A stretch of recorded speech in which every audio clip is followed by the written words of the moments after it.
కుక్కల దాడిలో చనిపోయిన 2 సంవత్సరాల చిన్న బాలుడు.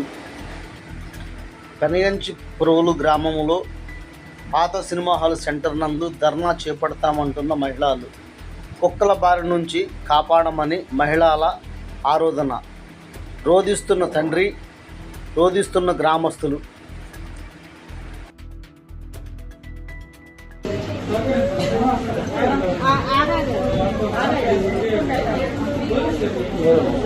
మేము రోజు ఇళ్లలో ఉండేవాళ్ళం కాదు. మేము ఇళ్లలో లేకపోయినా కానీ మా పిల్లల్ని రక్షించుకునే పరిస్థితి లేదు. ఇలా ఆ పిల్లోడు జరిగింది, రేపు ఎవరికేం జరగవచ్చు. ఈ కుక్క 10 సంవత్సరాలు అవుతుందండి మ్యారేజ్ అయ్యి. ఇప్పుడు పుట్టిండు పిల్లోడు. ఇప్పుడు 2 సంవత్సరాల పిల్లోడు అండి. ఇదే ఇంకొకరికి జరగకూడదని మేము న్యాయం చేయమని కోరుకుంటున్నాం మిమ్మల్ని.